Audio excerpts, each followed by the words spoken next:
பயங்கரமான புயலில் கொடிய அலையின் மத்தியில் காக்கும் கரம் கொண்டு மார்பில் சேர்த்தணைத்த அன்பை என்றும் பாடுவே.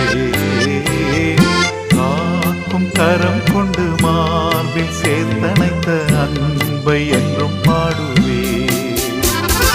இயேசு என்னும் நாமமே என் ஆத்துமாவின் ஜீவன்.